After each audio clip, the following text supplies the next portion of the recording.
white working class voters turned out in huge numbers for Trump. And I think that part of it has to do with our inability, our failure to reach those voters effectively. Part of it is Fox News in every bar and restaurant in big chunks of the country.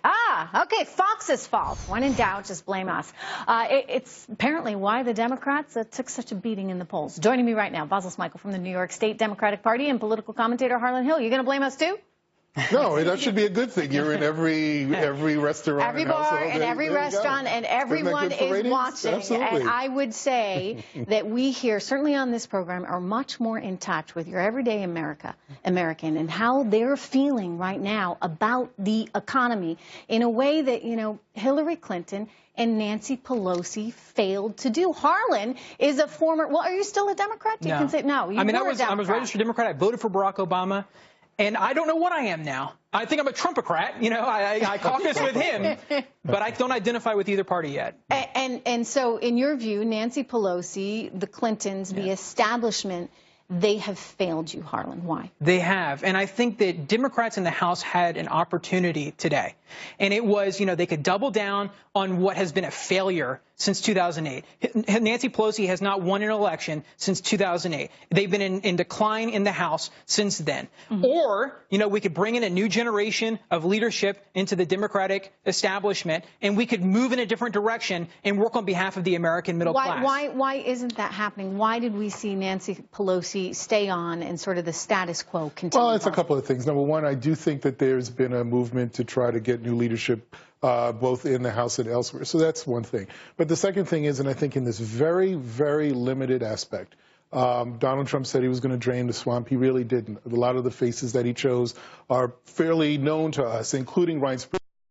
My guess is that what the case. Wilbur Ross is a serious investor. Steve Mnuchin it's not about the qualifications, has had a background in business and in Hollywood. I mean, these are not. It's not about qualifications. Well, Reince is, and the Secretary Elaine Chao. I mean, so these are people that are known to the Republican Party. So my point is, in this very limited aspect, my guess is that Nancy Pelosi's argument is like, look, I know Reince, I know some of the players here. At least in Congress, I'll be able to push them back. But that you think it needs to change? But that said, I do think on the ground in state parties like the one I run, things will have to get shaken up a bit. Because you had a shot at getting a guy from Ohio. I mean, the Rust Belt. I mean, this is why the Democrats failed, right? Because they weren't connecting to your average blue-collar voters in a way that Trump did. So don't they need a guy, say, from Ohio or someone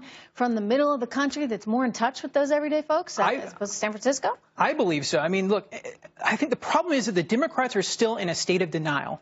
First, it was that they were going to slander Trump voters, 63 million Americans, as bigots, racists, homophobes, all these horrible things. First of all, we all did. That was the first excuse. Yeah, they tried that. Then it was fake news. And then it was... You didn't do that? I said we all didn't do that. We all didn't do that. You meaning you personally? We all didn't do that. And I would say as a whole, I mean, I could play you the clips. No, well, I would say that... Deplorables? The comments he made is one thing. We wouldn't put all of his supporters in that. Well, I don't want to have to replay the deplorable soundbite, but I think we've been down that road, and we can safely say that Hillary Clinton and the Democrats did their very best to make Trump supporters look like total idiots that were racist, homophobic, et cetera, et cetera. Go on with your point, Harlan. Well, and then the last one is that they wanted to undermine the validity of the election by saying that the Russians the race in Michigan, Wisconsin, and Pennsylvania. Didn't just do that? No.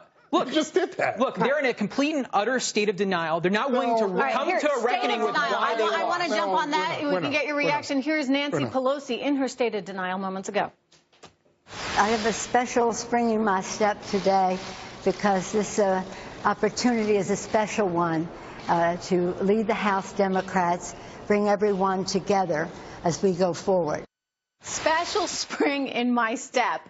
I think I'd be saying, look, you know, we got a lot of work ahead of us, and we got to start to change. Yeah, I don't know about that, but we're not in the not your choice of words. No, not my choice of words. But we're not in a state of denial. Look, the election result was heartbreaking. How are you not in a state of denial? You just put her back in. Then why did they lose? Hold on a second. This is the point that I'm trying to make.